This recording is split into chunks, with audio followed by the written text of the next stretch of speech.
जिंदगी एक किराए का घर है, एक ना एक दिन बदलना पड़ेगा। जिंदगी एक किराए का घर है, एक ना एक दिन बदलना पड़ेगा।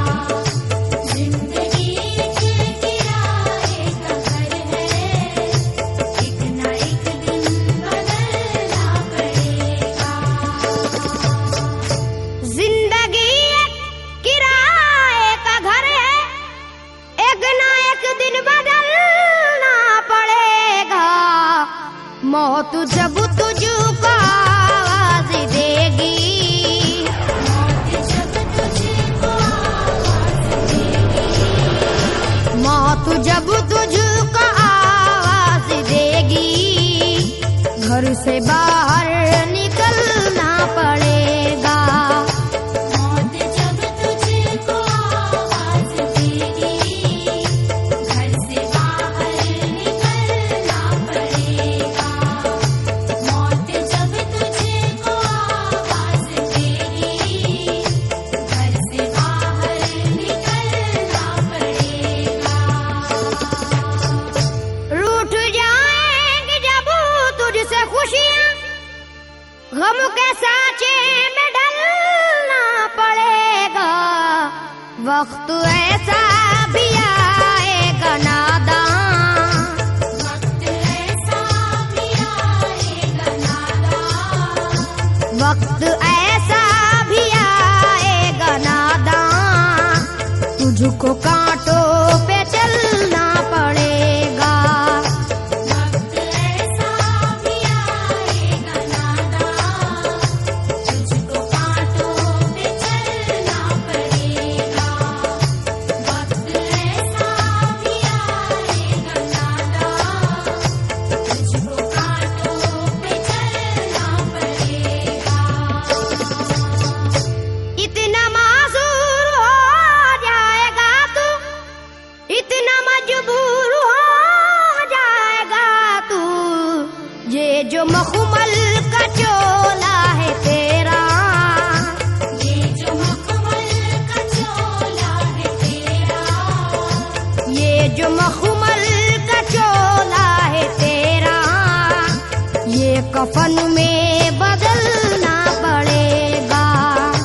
ये जो मखमल का चोला है तेरा, ये कफन में बदलना पड़ेगा। ये जो मखमल का चोला है तेरा, ये कफन में बदलना पड़ेगा।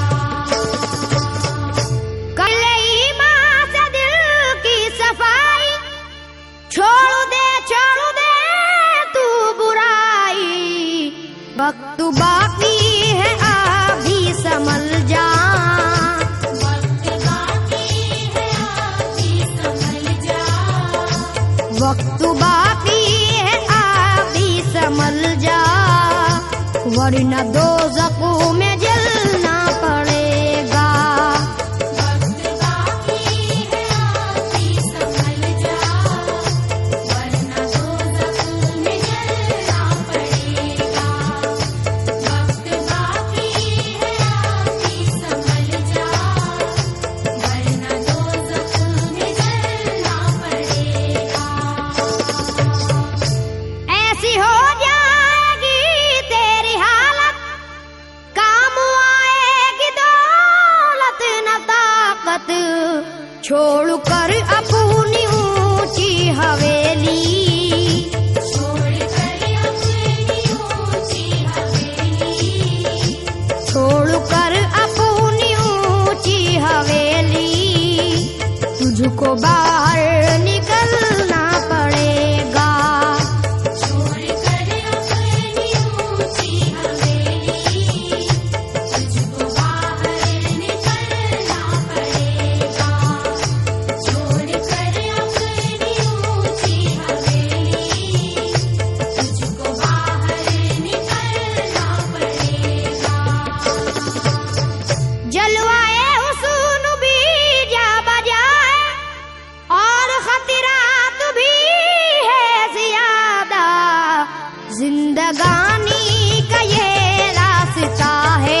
कदम पर